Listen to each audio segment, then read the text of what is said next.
If you're interested in exploring these topics further, learning and connecting with like-minded individuals, check out the 3 Patreon discussion groups available. Just visit theinfinitesparkofbeing.com and click the participate button. I also offer a free meditation group online every Sunday evening at 8 p.m. Eastern.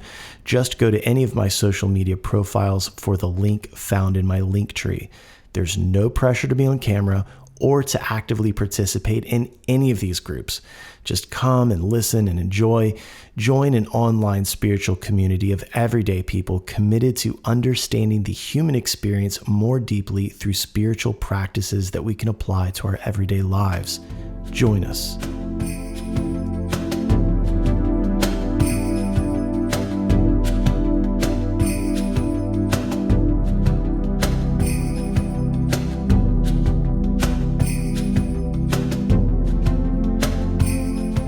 Welcome to the Infinite Spark of Being podcast. My name is Keith Welsh, and today we're going to talk about a person that I've always been fascinated by and have always wanted to do an episode on, and his name is Jack Parsons. But before I get into who he was, I'd like to say this. The goal of the Infinite Spark of Being at the start was to share information that inspired me, to share experiences with various teachers that I found interesting, and it was all in the hopes of giving people access to things that I had access to. I always found that access was the problem, not willingness.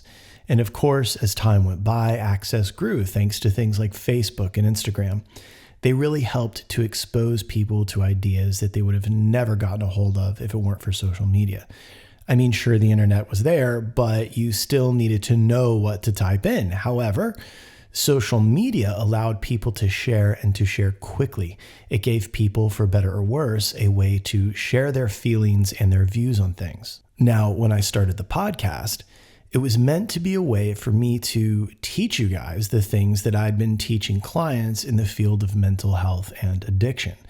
And teaching in those places was really helpful because I got to see what worked. I got to see what was helpful and what really wasn't helpful or was just kind of fluff or nonsense. It also pushed me to talk about things like meditation to a bunch of people that were, for the most part, being forced to sit there and listen to me. I mean, they could pick what group or class they went to, but at the end of the day, it's rehab and no one is stoked to be there. The point I'm trying to get to is that moving forward with the podcast, I will not just be discussing spiritual concepts and methods, but I'll be getting back to sharing topics that I find interesting and inspiring, teachers that I found helpful that you might not know about, teachers like Mayor Baba, and the creepy concept of walk-ins where a more powerful soul can push out the current soul that's inhabiting the body and take it over. And that's fucking weird, right? Well, it's a concept that exists in Tibetan Buddhism. So for those of you that ran to Buddhism to avoid woo-woo mystical ideas, good luck. The deeper you go, the weirder it gets. And then there's the under-the-radar spiritual movements that maybe you've never heard of, things like Theosophy and the so-called I Am cult. I mean, I don't think it's a cult, but there are these dorks out there that are afraid of their own shadow and Ouija boards, and they call it a cult. So who knows? Either way, the I Am cult popularized devotion to this ascended master named Saint Germain. And I bet you've never heard of Saint Germain and the violet flame. Well, thanks to a possible spectrum disorder, eclectic taste, or just sheer curiosity, I have heard of it and I want to share it with you. And it starts today. It starts with this guy right here, Jack Parsons. Jack was a wild boy. This guy had a foot in rocket science, which he was at the forefront of at the time, and a foot in the occult. And the reason this is interesting is this. Why would this genius, this father of modern rocketry, give a shit about the occult? If it's not real and it's a waste of time, why was Jack Parsons and other scientists so interested in things like ceremonial magic? Now, in this day and age, today in 2025, thanks to fun vampires like Neil deGrasse Tyson, we don't see science as a creative endeavor. We see it as a purely logical thing carved into stone, never to be questioned, lest some sock puppet in a surgical mask climbs over the counter from behind the register at a coffee shop and corrects you. So now we don't see scientists as truth seekers, or at least not the ones that get trotted out on Rachel Maddow and Morning Joe.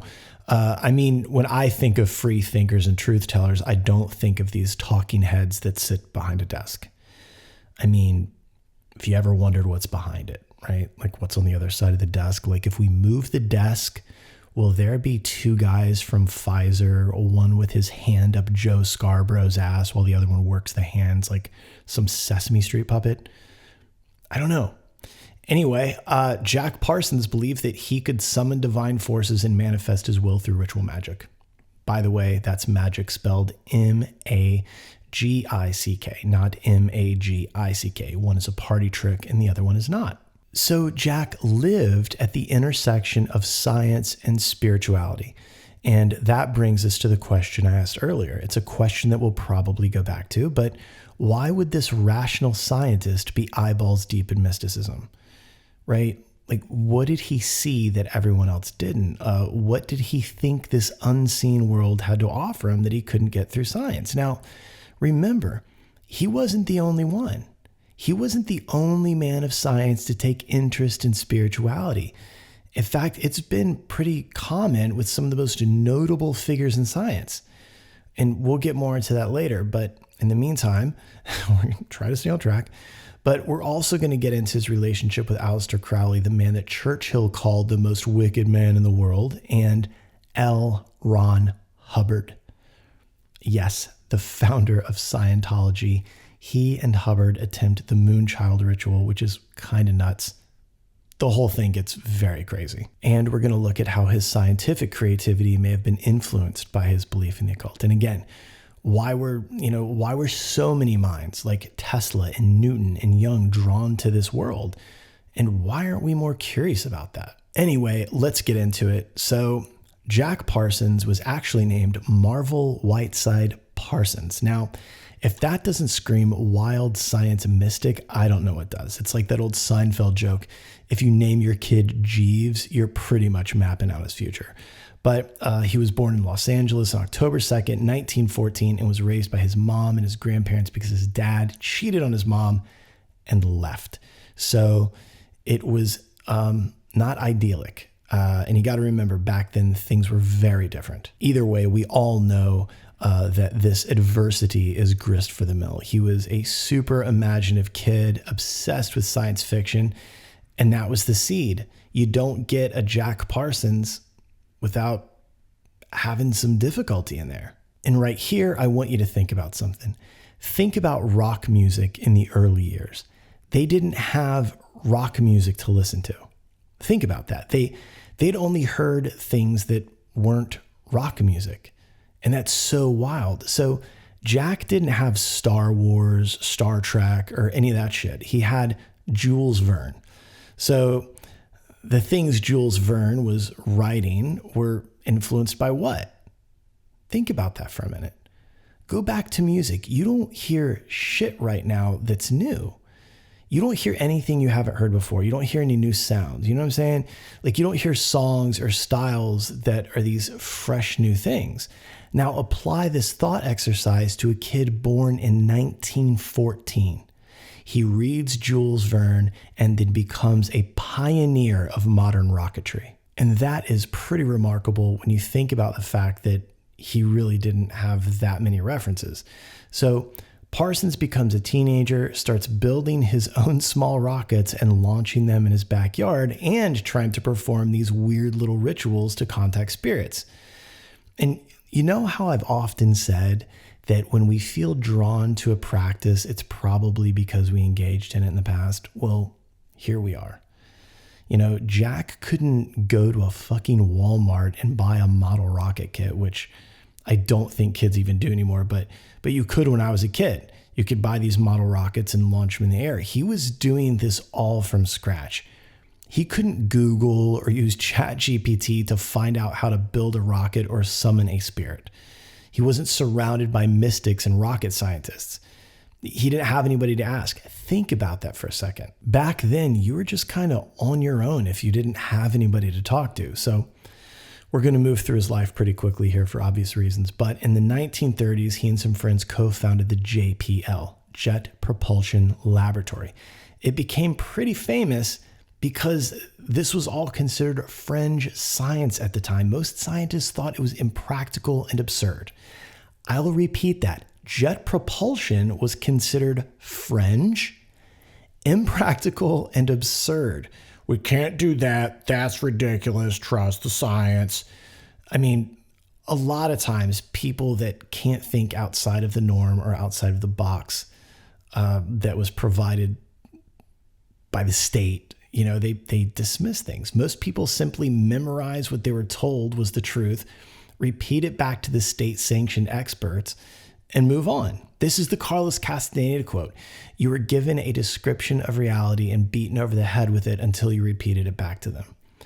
These guys risked their lives doing these experiments that these dorks at the top thought were a waste of time. And lucky for all of us, it paid off. And all of these impractical, irrational experiments became the foundation of space exploration. Their fringe ideas are how the first rockets got out of Earth's atmosphere. So suck it. Remember, for Parsons, science and spirituality weren't separate. And that level of imagination that is required to go as deep as he did with magic and things like that, those were contributing factors. This is why you have to build your imagination. I'm obviously trying to make the point that this out-of-the-box thinking that is required for spiritual pursuits isn't some waste of time that leads to nothing. I mean, let's talk about it. Starting with Isaac Newton. He spent an enormous portion of his life studying alchemy. And not that shit we say now where we go, alchemy is an allegory for improving your life and becoming everything you want to be. Isaac Newton thought that it was a legit way to understand the principles of the universe. And sure, you can turn it into an allegory, but if you read some of that ancient literature, it wasn't a self-help guide. They were doing magic. Newton was looking for a mystical law that guided the spiritual and material worlds.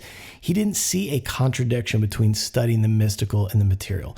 Well, now we're so much smarter. Isaac Newton wasn't as educated as we are today. Again, they did more with less. Go back to that rock and roll analogy. And we can't talk about any of this without including Tesla.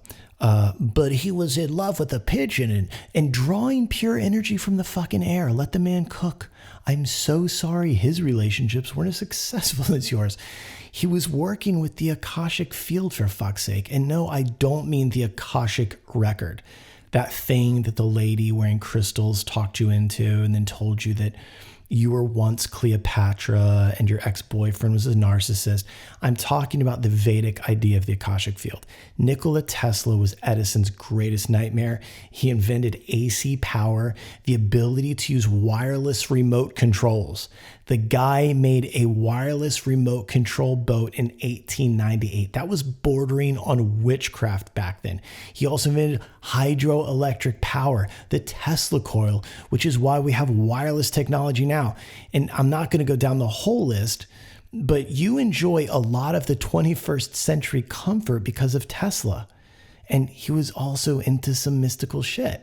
And my personal favorite, Carl Jung, he also got into the mystical and came up with the concept of the collective unconscious, that we all share a subconscious mind, which you can't really talk about without getting into non-local consciousness. He's another one that didn't see a separation between our psychology and spiritual lives. These were people that connected the mystical and the material, and these are just the ones we know about. Right? If you read Diana Pasulka's book, American Cosmic, or especially her book, Encounters, you see that there are a lot of modern innovations that came from some pretty mystical places. And this next deal is something I feel like I need to touch on. So in the early 20th century, we had this rise of these esoteric organizations, and they were attempting to merge mystical ideas with scientific and political ambitions. The most famous would be the Vril Society. This was a really secretive organization in pre-Nazi Germany. The Vril Society was inspired by this novel called The Coming Race by a guy named Edward Bulwer Lytton, and it describes an advanced subterranean civilization powered by a mystical energy source called Vril, which leads us into the fact that Nazis fled to Central and South America. And then according to some theories, they went on to Antarctica, where they still have an underground base to this day. And that's an entire storyline that could take up 2 episodes.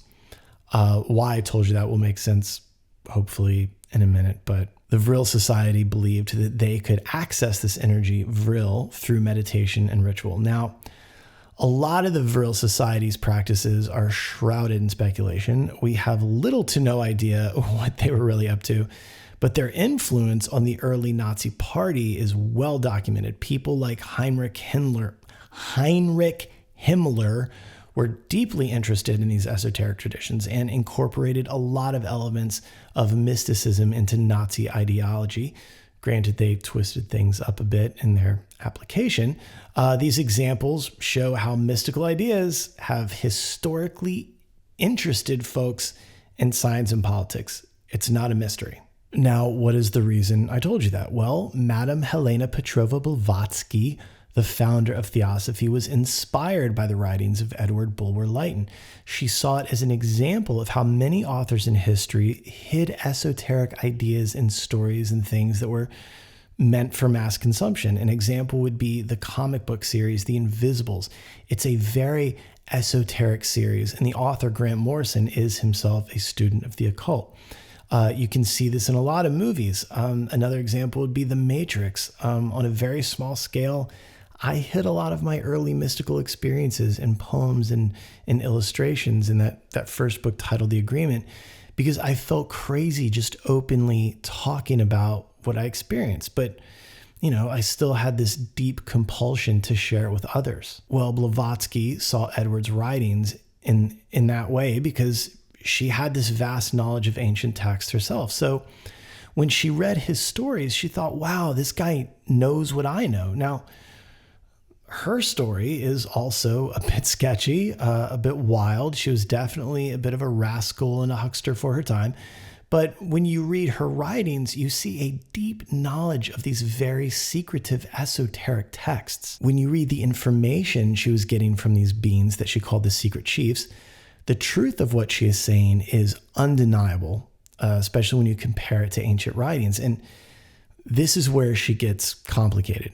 For instance, she has these stories about climbing mountains and getting scrolls and all this stuff. But if you look at her picture, she was not a physically fit gal, but still had all of this knowledge. Now, these secret chiefs become a source of knowledge in Theosophy and are, of course, surrounded by a lot of cynicism and speculation and obviously easily dismissed. But put it into context with the time, information like the information she had was not easily accessible.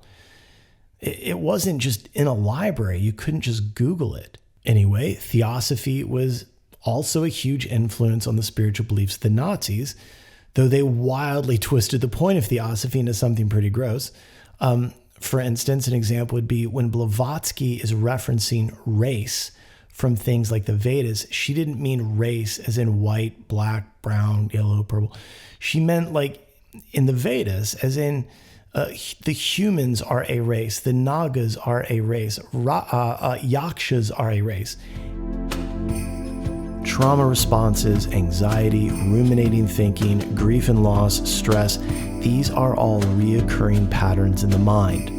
They're often the result of reacting the same way over and over again. Why do we do this? Because the mind believes the past is still here, happening now, causing the nervous system to respond accordingly. What the mind perceives, the body feels. Mind Transformation and Restructuring, MTR, offers a pathway to release these patterns. It guides both the mind and the nervous system out of these repetitive cycles and into a lighter, freer way of being. If this resonates with you, feel free to reach out via direct message or through the contact section at theinfinitesparkofbeing.com. You don't have to live the way you've been living. Change is possible. Aryans were a race as well, and apparently moon-colored white beings, and they weren't human. So you can see where the wires got crossed with Edward Bulwer Lytton's book, The Coming Race. The Nazis were like, oh, that's us. And they were off to the races, no pun intended. Anyway, so much for me just touching on something really quickly. But like I said, we're going to talk about interesting things, right? So what links all of these figures and these movements is the belief that the material world is not the full picture, that there are hidden forces, energies, dimensions, or even beings waiting to be discovered and put to use. So for Parsons, this belief took the form of Thelema and ritual magic. And for others, it manifested as alchemy, esoteric psychology, or energy fields. In every case, these individuals and groups saw that human understanding is limited.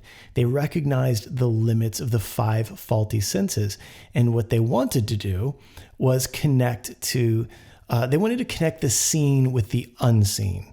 So Parsons' interests in the occult fits perfectly into this historical context. He saw no contradiction, again, between exploring the scientific world through rocketry and the metaphysical world through Thelema. He believed that they would only complement each other. Like Isaac Newton, he believed that science had the answers to the mechanics of the universe, and magic would show him the spiritual truth of the universe. I think it's really tempting for people nowadays to dismiss mysticism, the occult, spirituality, or even religion just as outdated and irrelevant in the face of having a Netflix account, a Whole Foods close by, and a remote job. It's like the further we move through time, the cockier we get as a species. We're so cocky that we trust these corporate scientists and talking heads to tell us what's going on. Maybe cocky isn't the word. Maybe it's lazy or just fat and happy. But these examples of Newton and Tesla and Jung and Parsons should be reminding us that the boundary between science and spirituality can get very blurry. These guys weren't content with surface level understanding. They wanted to uncover the mystery that was just below the surface. And nowadays, that just doesn't seem to be the case. Or if they are engaged in these things, they don't want the public to know. Maybe what they are finding threatens the power structure to the point that they keep it secret. Maybe it threatens the power structure's relevance. Maybe it's something that if the average person knew it, would give them the ability to remove the power structure from their lives. Either way, we're right back where we started. If there is no unseen world, right, why would so many brilliant minds dedicate their lives to exploring it? Parsons' interest in the occult, just like Jung's interest in the mystical and the relationship to our psychology. I mean, think about it. Carl Jung tried to prove the existence of God, not the non-existence, but the existence of God. So their interest in this kind of thing should really make us question what we think we know about the nature of reality. So in 1939, Parsons discovered the work that Aleister Crowley had been doing with the occult. And for those of you that don't know, Crowley was a British occultist and the founder of Thelema. No, he was not a Satanist. He was not evil. He was probably on the spectrum and would qualify as a neurodivergent DEI hire if he had not inherited a fuckload of money and did not need to work. Though he did actually work in British intelligence, believe it or not. Again, here we are. If he was crazy, why did the British trust him in the intel field? This is something that the power structure does. It takes something that they're afraid of, something that could be a threat, and they smear it. They ridicule it. They turn it into a laughingstock. So anyway, Crowley's main philosophy as far as Thelema was concerned was do what thou wilt shall be the whole of the law. This really appealed to Parsons, the idea of pursuing one's true will, the unique purpose of the soul. This resonated deeply with Jack. And you have to remember, it was a time where people just fell in line in some ways. So what Crowley was preaching really only appealed to the wildest folks. I mean, Crowley himself was one of the freest people I've ever read about. And those of you that are clutching your pearls or your mala beads over the topic of Aleister Crowley know this. Aleister was a very dedicated yogi. So, I mean, look, it takes these wild people to carve new paths. And that's all there is to it. If you want these things, you're going to have these wild folks. And the longer I'm on earth, the more bored I get with some of this in the box spirituality. Like I love Jack Kornfield, but I am so fucking bored with him. Sometimes I want to think about Aleister Crowley getting fucked in the ass in a pyramid trying to summon an entity from an alternate dimension through sex magic. A guy that will go that far has got some shit to say. I mean, you got to learn something after eating a plate of what he referred to as cakes of light. You're going to have to look that one up on your own. I'm not getting into that here, but if you do know, I don't want to eat cakes of light. I just want to read about the insights that came afterwards. You know what I mean? I don't need to do it. But I do want to say this to those of you that might judge someone like Aleister Crowley, Jack Parsons, Nikola Tesla, or Carl Jung, or really any of these folks that attempt to explore consciousness. You might dismiss them. You might think they're crazy or delusional. But this kind of thing, while it wasn't the mainstream back then, obviously, it wasn't as strange to hear about as it is now. And think about that shift in culture. You know, you sit there in your gray cubicle, or God forbid, open office floor plan, staring at a fucking screen, thinking about the best way to punctuate an email so you don't sound as pissed off as you actually are. Thinking about how absurd and what a massive waste of time the pursuit of something like altered states of consciousness might be. Well, I can't afford to go fuck off in the desert. I have bills to pay. Exactly. We have to go to work. I mean, after all, you're a rational, thoughtful person. You're not like these weirdos. You do the right thing, right? You went to school like a good boy or a good girl. You followed the template that the culture gave you, right? You found a career, a spouse or a few spouses. You had the kids, right? You have the house, the car. You have all the things. All the things that they told you to get so that you would be included in modern society. Their modern society that fuels their needs, their wants, their bank accounts, their kids' private school education. It pays their bills. While you budget your money, struggle to pay the bills, keep everyone happy at Christmas, and you do all of that by going to their office 5 to maybe 6 days a week to facilitate their dreams while yours go unmet. So, sure. Parsons, Tesla, Jung, Crowley, they were silly and wasting time. Not like you out there living your dream and driving up shareholder value while paying for your boss's Nantucket beach house, right? What did George Carlin say? They call it the American dream because you have to be asleep to believe it.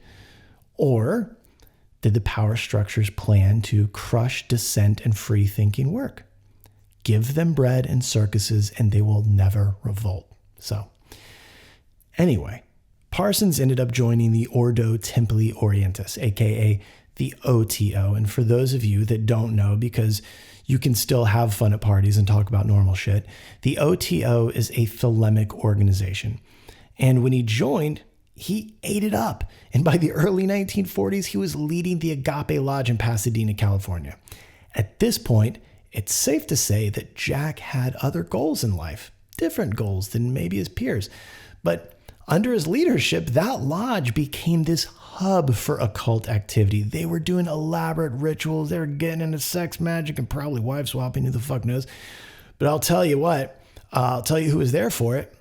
The one and only L. Ron fucking Hubbard.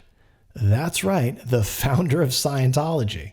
Now, for Parsons, Thelema wasn't just a belief system. It wasn't just for socializing, right? This was a way of life. He saw magic as a tool for self-transformation. He saw it as a way to expand his consciousness to include these higher dimensions of reality. This bled into every corner of his life, especially rocketry. Now, I hope you didn't think I was just going to throw old Ron Hubbard's name out there and not include him in this. There's probably a piece of you that's like, what in the name of God could Laffy, that's what they called L. Ron Hubbard, they called him Laffy, have to do with any of this? Well, I'm glad you asked. They attempted to summon the whore of Babylon, like normal, everyday, good old Americana goddess summoning. It's the kind of thing everybody does on a Saturday night. So in 1946, with L. Ron Hubbard, Jack Parsons attempted what was known as the Babylon working. This was an Aleister Crowley inspired ritual where the participants would seek to summon or invoke the goddess of Babylon. Who is she? She is a divine archetype that represents liberation, creativity, and chaos, which are three of my favorite things. So Parsons and Hubbard headed out to the Mojave Desert where they conducted this fairly complex ritual. It involved chanting, invocations, and of course the highly effective and often overlooked practice of sex magic. Now, the goal of the ritual was to conceive a moon child, a magical being who would bring about a new spiritual age.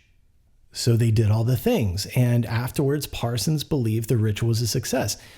In his journals, he wrote about experiencing visions and feeling the presence of Babylon. Now, while the moon child was not a literal child, Parsons believed that he had invoked a powerful spiritual force that would transform humanity. By the way, that was 1946. So, transformations, right? Crowley was not impressed. He'd heard about it. He thought that they were a couple of idiots and dismissed L. Ron Hubbard as a con man. Now, when Crowley calls you a con man, wow, that's kind of wild. He also expressed a lot of concern for Parsons' lack of judgment. But even though Crowley disapproved, Parsons stayed the course. What I find interesting is that some folks wrote Parsons off after Crowley dismissed him, but I would like to say this. Every student is going to bump heads with their teacher at some point. It's just part of the process. I mean, if the student thinks for themselves, they bump heads, right? If not, well, that's probably because that student is probably better suited for a cult and should probably go find one. So Parsons' relationship with L. Ron Hubbard was initially based on this mutual interest in the occult, but that ended in a very sad betrayal. Hubbard convinced Parsons to invest in a business venture. He told Jack that it would be a big financial boom, so Jack bit. Well, Hubbard stole the money and left with Parsons' girlfriend, Betty. Hubbard and Betty both fucked him over in this really sad scam, and it crushed Jack Parsons. I mean, this wasn't just out of left field, right? Like they'd been swapping partners and do all kinds of shit for a while. This is just how these type of things usually end. It happened to Crowley as well, I believe, if I'm not mistaken. I mean, you join a polyamorous sex cult or you're all fucking each other and shit happens. Now, this betrayal pretty much, it left Jack Parsons completely isolated from the scientific community, completely isolated from his occult buddies, his occult community. But, where most of us would quit, we'd quit on both, Parsons just kept going. This was his commitment to mysticism and science. He truly believed that magic was not just superstition, but a psychological and metaphysical tool. He believed that rituals could focus the will, and he believed, I believe he was right. That's been my experience when it comes to spiritual practice. And again, if you haven't done it, then you don't know, right? His intention, his belief was that these practices or rituals could align the practitioner with unseen forces, and that alignment could bring about real world change. Now, a lot of people are going to dismiss that. They're going to have these doubts, but when was the last time you focused on something besides binge watching the next thing that Netflix told you to, right? Think about this. You sit down every night and you watch the news, for instance. You focus on the flat glass God and what happens in your life after that. It's a nightly ritual. and it changes your perception. And perception is reality, the way you regard the world, the way you understand the world, and the way you interpret the world. And we might look at Parsons getting fucked over by Hubbard and all of this as a massive mistake, and everything leading up to this must have been a waste of time. But this mindset is what made him a genius, and he applied that to rocketry. Like, Parsons was willing to take risks, and he embraced these uncertain situations and these crazy experiments, and it helped him think outside of this conventional kind of framework. These were qualities that he had, and he sharpened them through his history with magical practices. The rituals of Thelema focused on like visualization, right? And if they focused on intent and transformation, and tell me that those things wouldn't directly apply to science. These are essential qualities that a scientist should probably have: the ability to visualize, to have intention and transformation. And I think that's why all of these guys were attracted to this stuff. They saw it as kind of a vitamin that they could that would boost these powers in their scientific pursuits. Remember, he wasn't alone in this, right? Newton, Tesla, Jung, they all did this. None of them saw a contradiction between mysticism, woo-woo, whatever, and science. Anyway, let's wrap this up before I go into another diatribe. So on June 17th, 1952, Parsons died in an explosion. He was working in his home laboratory. He was 37 years old. The explosion was officially ruled an accident, but I obviously have trouble with that. But realistically, there are two ways you can look at it, right? He was a high caliber scientist, a pioneer in rocketry, so he could have made a mistake and blew himself up, right? If you've done anything and gotten pretty good at it, you know that that's usually when like injuries happen. That's when you make mistakes, especially in athletic pursuits. So there's that. Other people believe that he had gotten deeper into alchemy. And since he wasn't, a flaky, new age hippie living in a Sprinter van off his parents' trust fund with a nose ring, being an influencer, he was too stupid to realize that alchemy wasn't physical. It's only an allegory. He just wasn't as smart as some people. He was also close to a lot of intelligence people. And since his personal life was getting a bit sloppy, and they had already gotten the information they needed, as they now had a fresh crop of Nazi rocket scientists that they had been working with since 1945, they killed him, made it look like an accident. So I don't know. It's kind of a mystery. And, a lot of what we talked about today it's not common knowledge. In fact, I've heard people refer to him as a Satanist, which he was not, neither was Crowley. But we like to paint with a broad brush, and we put these people into whatever box the culture tells us to. Some of you listening to this probably thought that Crowley was a Satanist. Just follow the example. And why did you think that? Was it because you read his writings, you read his books, you studied his life, and then came to that conclusion? No, you were fucking told. People like Parsons have something to teach us. Crowley has something to teach us. There's a reason that the power structure, whether it's here in the States, England, Pakistan, or India, gives us the people what amounts to state-sanctioned, accepted religions. Jack Parsons had the guts to do some wild shit in search of truth. How many of us are in search of truth? Is it the truth we want, or is it comfort? Do we want the truth, or do we just want to adhere to a policy by which we can be guaranteed that life will be okay, right? Maybe that's what we mean. Maybe we don't mean spirituality. We're just looking for a safe policy. Parsons went to the edge. So did Hubbard and Crowley. Yes, Hubbard. Hubbard went to the edge. Went a little far, but he went to the edge. And, actually, this makes me think of something. So one time somebody told me it's lonely at the edge, right? And they're right. It is. It was lonely for Parsons. Hell, it was really lonely for Crowley. A lot of these people had sad lives. But if they didn't, we wouldn't be here today. We wouldn't have the knowledge we have now. You don't have to accept all of it, right? All of everything Crowley did and that Parsons did was probably a little weird the deeper you go. But Just don't be afraid of it. Be grateful that someone had the balls to go to the edge. And in the end, what we learn from these teachers, these saints, these explorers is that yes, the edge is a lonely place. But like Andre Gide said, one does not discover new lands without consenting to lose sight of shore for a very long time. It's a tale as old as time, whether it's the exile of Rama in the Hindu story of the Ramayana or the Israelites wandering through the desert. We have to let go of what we know if we want to experience something new. I love you. I love you. I love you. We lead each other back every time. Thank you. Thank you. Thank you. If you enjoyed this content and would like to support its creation, visit theinfinitesparkofbeing.com. There you can explore the various ways to get involved and support this work. Click the About button, read a little bit about me, and see what I have to offer you through the one-on-one sessions. Don't forget to check out the Patreon tiers, where we're building a community of everyday people with not-so-everyday interests. You'll also find the online apparel store. And as always, head over to the Participate button and join us. Together, we're growing a community of spiritual seekers just like you.